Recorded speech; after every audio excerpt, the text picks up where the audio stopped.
Blog Talk Radio. Greetings and welcome to the Sales Sense Reality Talk Show with your host, Mike Krause.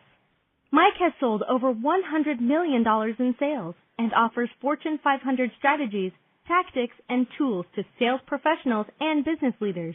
He created this show with one thing in mind, for sales professionals to share their secrets with each other. Join us every Wednesday at 12 to 12:30 Eastern Time, or sign up for updates on Mike's mailing list at salessensesolutions.com. Mike appreciates you listening and wishes you good luck on your next sales call.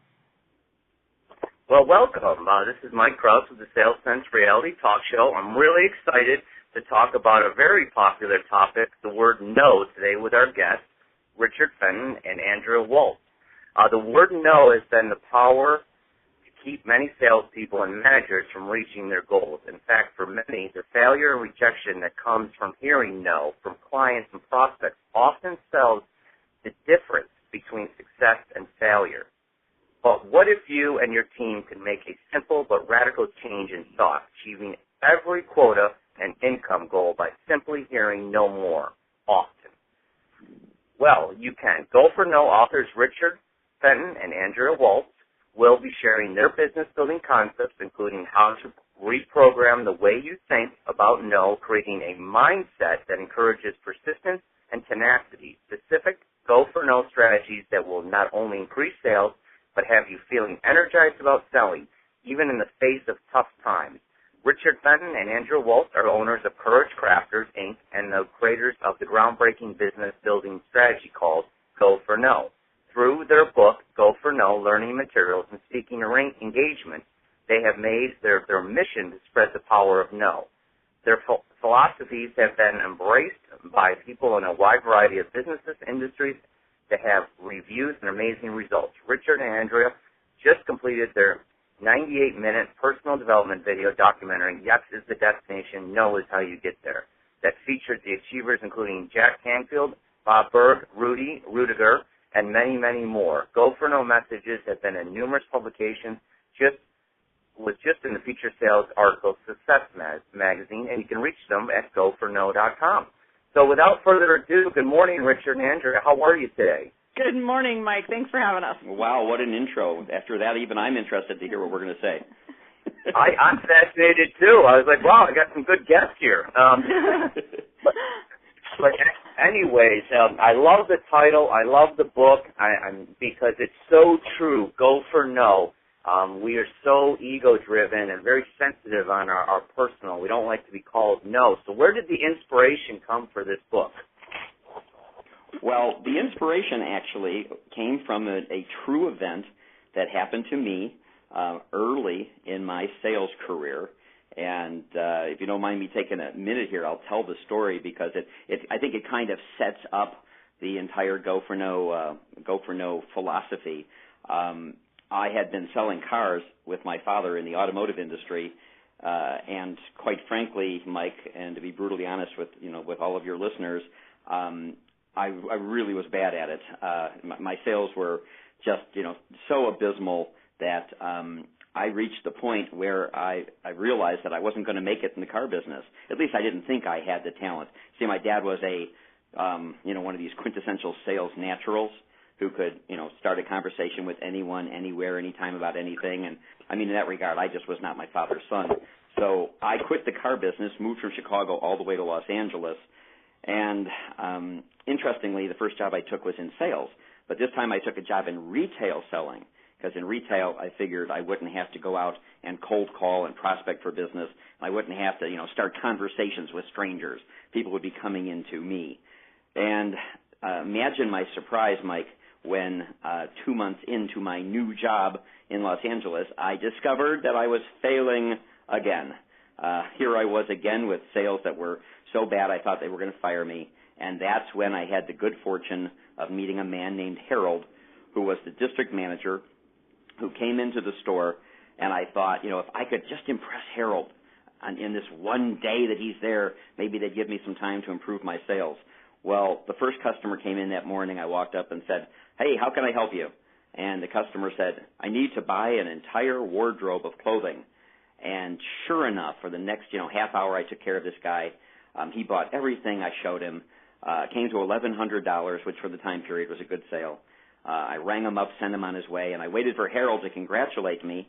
And instead of congratulating me, Harold asked me a question. And the question was literally a question that would change the course of my life. He said, Richard, out of curiosity, he said, what did that last customer say no to?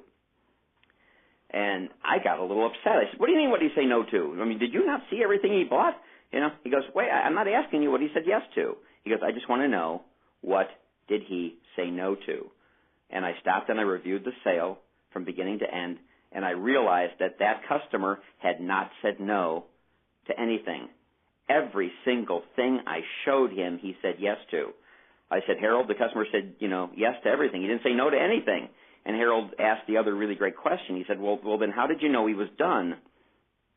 And I have to tell you how I knew he was done. It was really simple. At that stage in my life, with the income that I had at that time, I had never spent $1,000 on clothing on myself, let alone $2,000 or $3,000 or $5,000.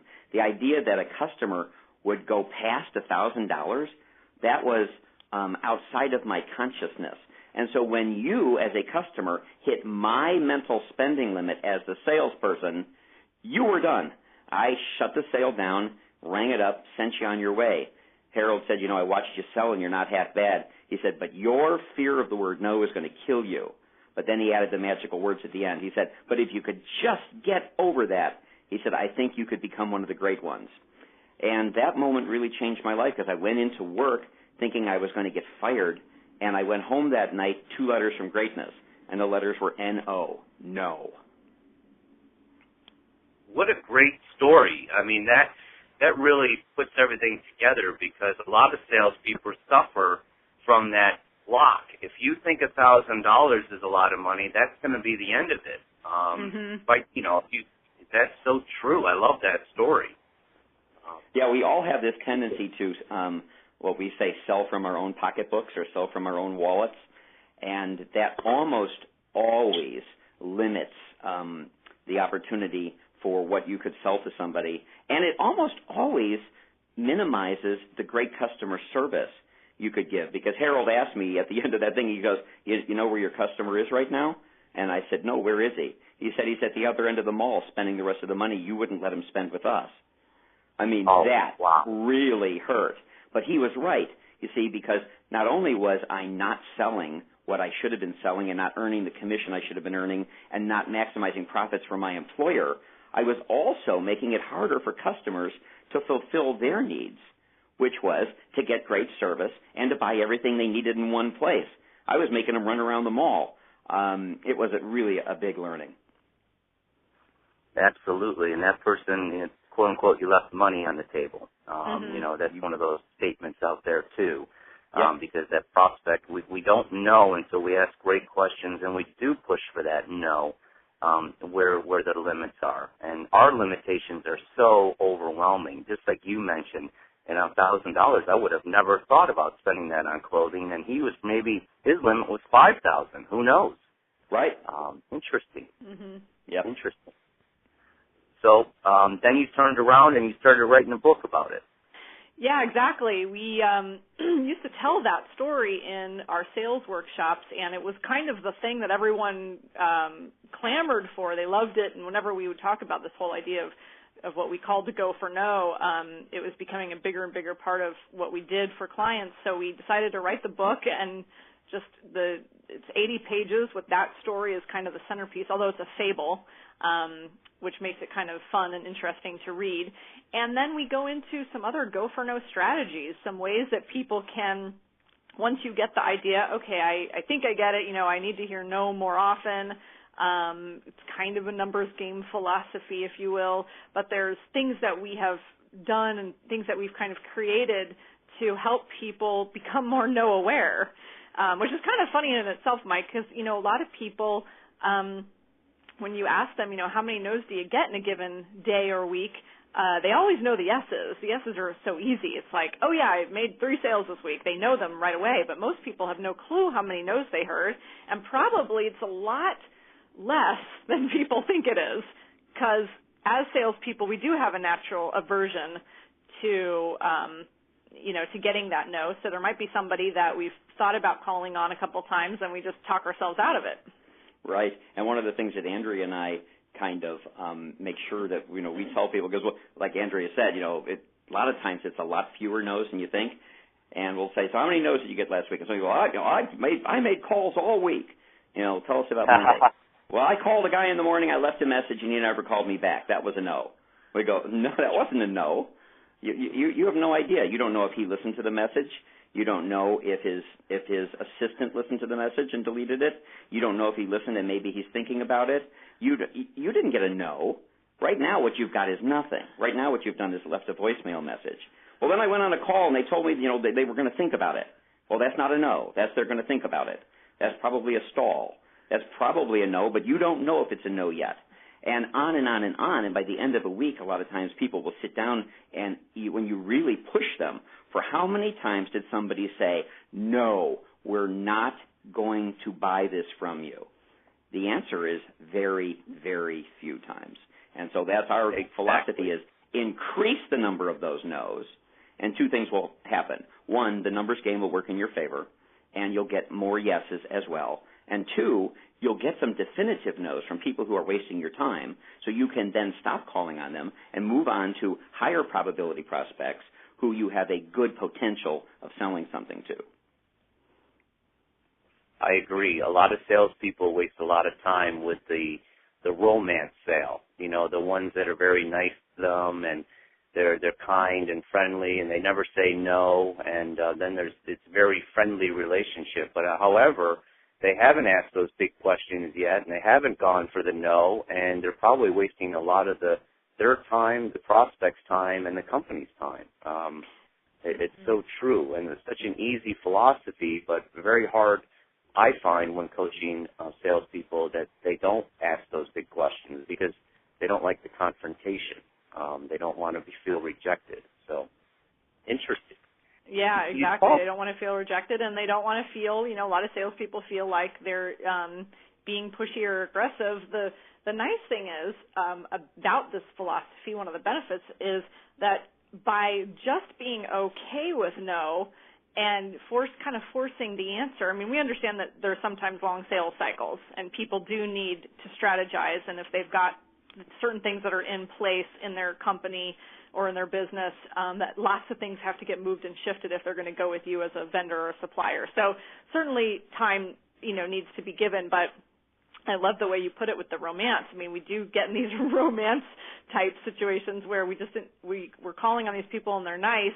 We're never getting anywhere. But a good no lets us either stop or move on to someone else so that we're not wasting their time. And that actually shows the prospect a tremendous amount of respect because we're not just calling trying to, schmooze them for 15 minutes where, the reality is we know nobody has time for that. No. And I think that's where the A players and the B players definitely separate in the mix is that the A players know they don't want to waste the prospect's time. They don't want to waste their own time, whereas the B players kind of do waste their time. And we are so inundated, and I've seen data now between 4,000 to 8,000 messages a day the average person receives with email, TV, billboards, and it's very hard to cut through that cloud and see what is really important in that prospect, and it comes down to questions and going for that no. Mm-hmm. Andrea, you speak to in your book the 5 failure levels, and maybe this is a good segue. Can you speak a little bit more to that? Yeah, absolutely. So it's kind of interesting that we've laid it out this way, but it gives kind of a bird's eye view, I think, of what we're talking about, and so that people can hopefully move through these 5 failure levels. And we do use the word failure in the book pretty liberally because we kind of have melded together this idea that when you get a no, you have, quote, failed. And there is this connection of people hearing no's and then feeling that they failed and then feeling like failures. Our point is you can fail a lot, get a lot of no's, but that does not make you a failure as a person. So we encourage people to move through the 5 failure levels, failing a lot, but of course never being a failure. So with that as kind of the background. So level 1 is the ability to fail. And that, of course, is where we all start, everybody, 100% of us. And the reality is a lot of people never move past this because level 2 is the willingness to fail. And you get usually about 20% of people who make it to level 2 is this idea of the willingness, meaning you accept that you're going to fail, you accept that you're going to hear no, but you're really fighting it, you're not that happy about it. It's this kind of, I battle through the no's, I suffer through the no's type of mentality, which I think is where, probably a lot of salespeople find themselves. And then finally, level 3 is the wantingness to fail. And this is where Rich and I are really trying to get people to move, and that is going beyond the battling or acceptance of failing and hearing no, and that is wanting to, knowing that, with that inner faith that when you do fail, you will succeed. Eventually the yeses will be out there. And this really is a special level. Only 5 to 10% of the people are going to get to this. And then we have 2 other levels.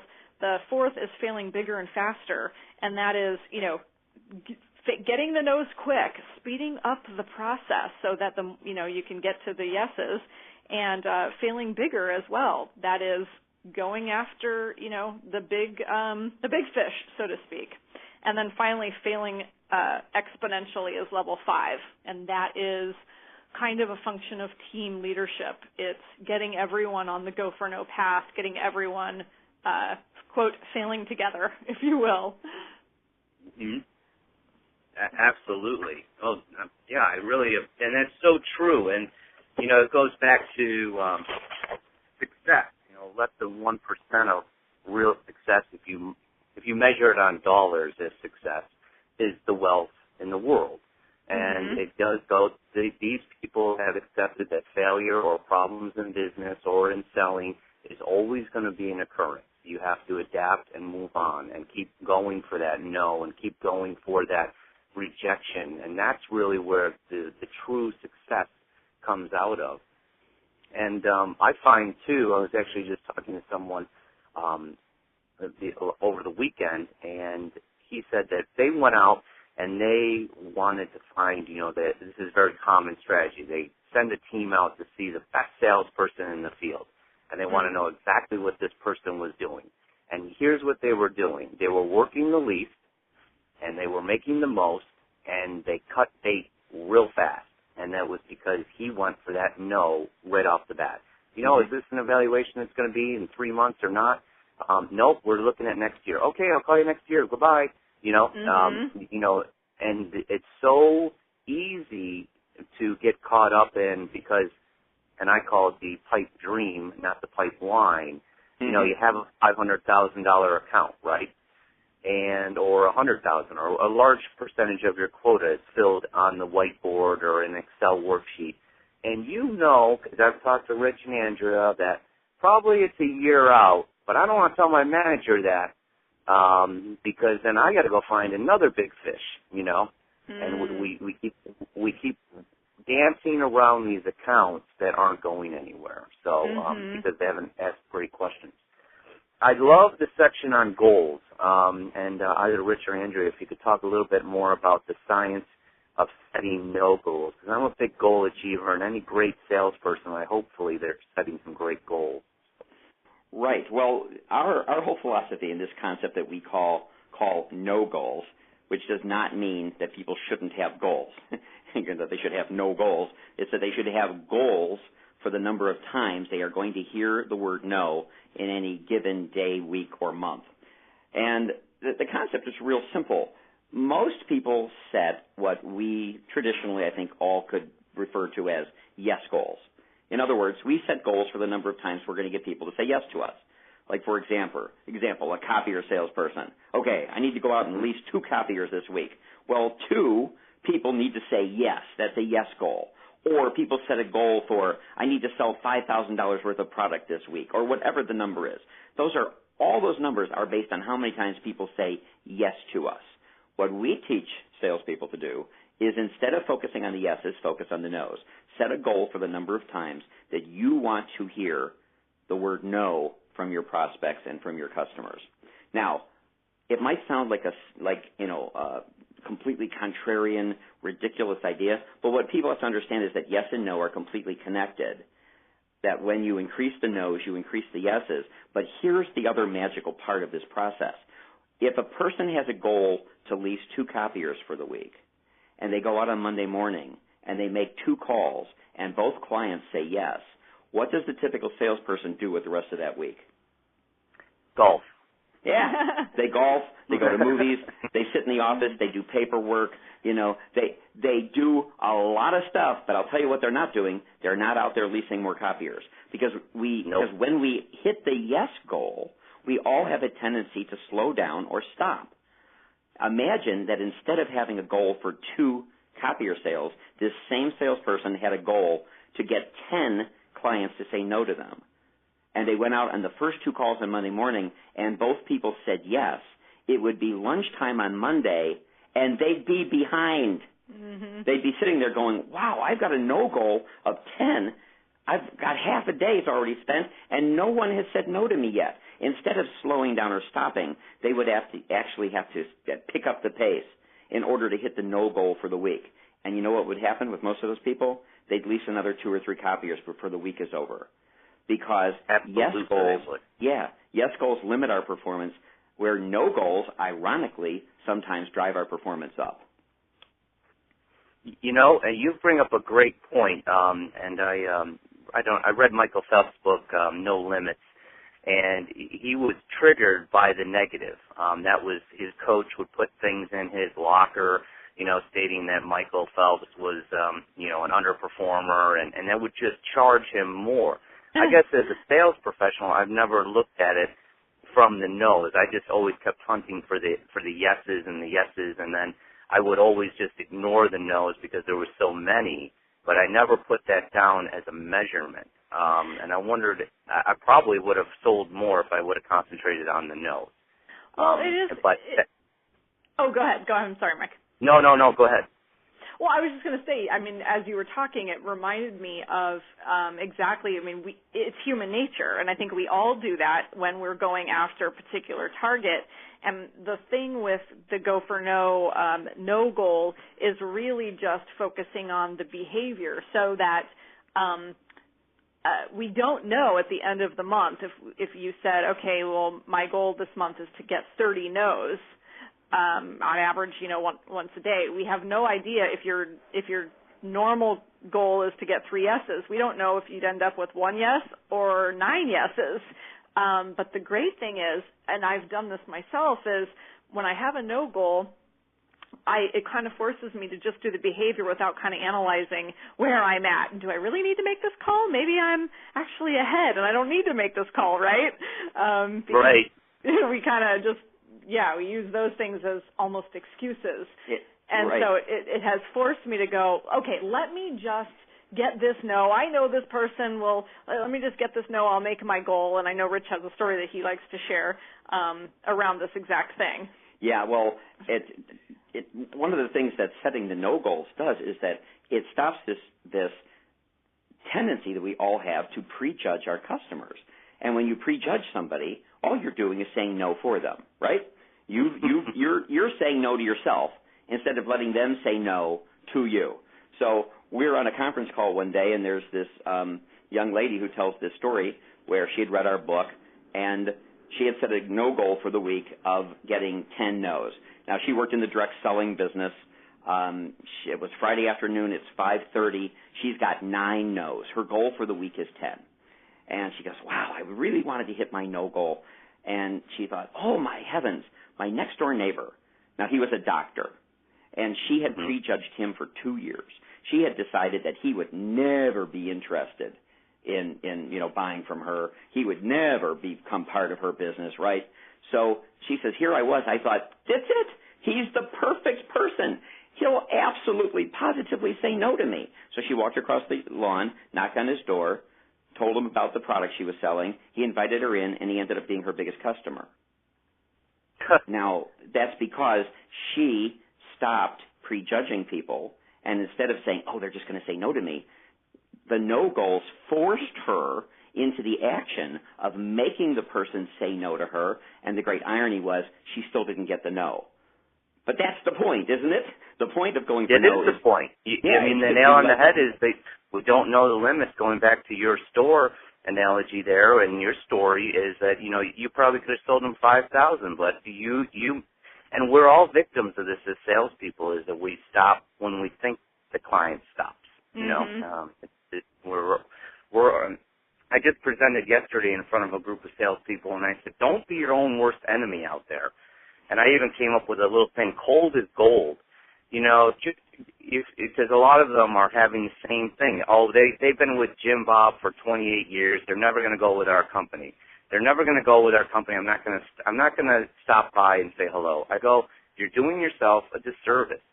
Let that person go over there and you introduce, and let them decide if they're going to go with you. Don't you decide, Exactly.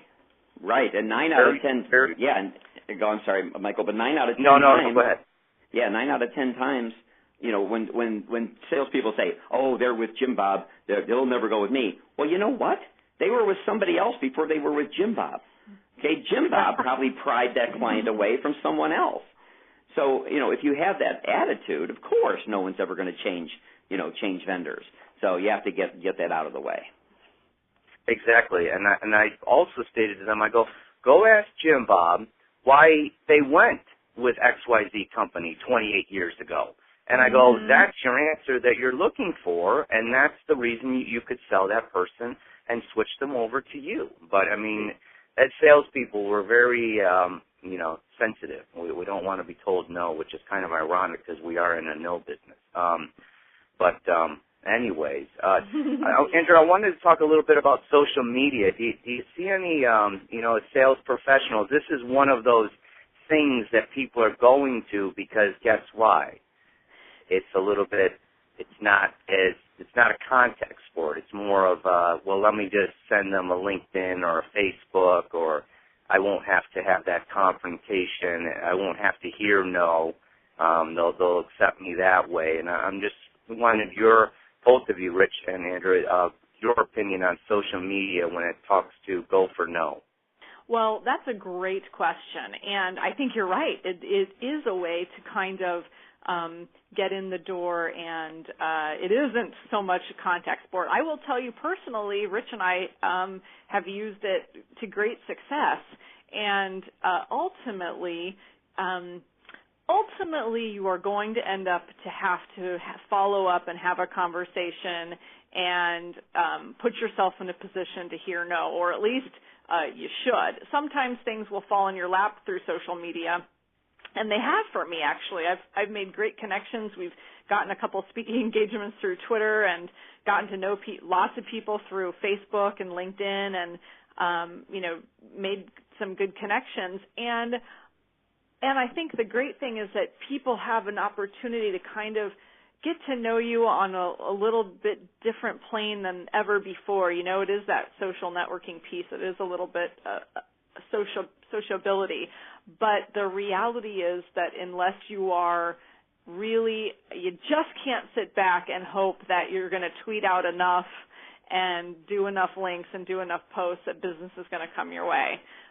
You got to get out there and do some proactive connections with people. Right. So that's where the go for no comes in. Yeah, and if you use social media for the purpose of turning a stranger into a friend, and you apply the concept that all things being equal, customers want to do business with people they like and people who they're friends with, then you've created a connection that you can then turn into a sale. But you still need to be proactive about eventually making the approach and making the offer. Just being on social media and saying, I have a product, is not going to make business flood to you. And I think, Mike, and you've probably seen this too, I think there's people out there who say, oh, well, I'm not going to join this or that because I don't know if it works or not. Well, we both know that things only work if you work them, and that is super true with things like LinkedIn and Twitter. I mean, you've got to get engaged. You really have to be involved. It's not just a platform where you get out there and just start selling stuff.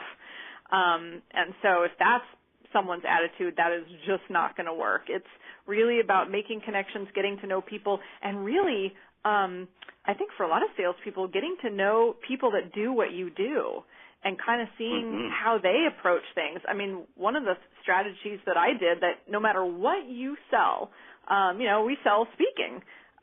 So I've gotten to know all the great sales trainers, sales speakers. I learn from them. I connect with them. I want to see what they're doing, and hopefully I can bring some value to them too. So it's just an interesting world where I think you can serve people, get to know people, but you're still going to have to go for no here and there. Yeah, absolutely. Absolutely. And I think there's two types of people, the ones that are continuously learning and those that kind of think they know it all. There's two things. And for salespeople listening and business leaders on the phone right now, you can't do it by yourself. You know, just like you said, Andrea, you reach out to other like-minded people in the same industry and you share. Just like, you and I are in the same industry right now, we're sharing. You get so much more bandwidth by sharing than you do by being a silo out there in the middle of nowhere. There's no question about that. We have to close down, but I've learned a lot, and I'm excited about you. And tell the listeners how they can connect with you and kind of what you offer, so people can reach out to you and share with them. Yeah, absolutely. Well, we encourage people to just come to goforno.com. We've got a Facebook page where they can connect with us, and they can find us at goforno.com. And I'm on Twitter at GoForNo. Everything is GoForNo, Mike. So we've hopefully made it real easy, and that's GoForno. And I would say to people listening to start by getting the book. They can get it on our website, or it's also on Amazon. It's 80 pages. It's short. It's sweet. And then if they like it and want to learn more, we've got some audio training programs and some things that they can dig into further also on our website. Okay, great. I really do appreciate your time today, Rich and Andrea. Any closing comments or anything? Yeah, we'd like to close with this. We just want to remind people that they can start going for no in every aspect of their life. It's a sales philosophy, but it's a life philosophy. So if there's things that you want to ask for, get a better table in a restaurant, upgrade your hotel room, try going for no with that too. It can be fun. That's so true. Well, thank you so much for your time, and I wish everyone on the line good luck on their next sales call, and we'll be back next Wednesday at 12 o'clock. Thanks again.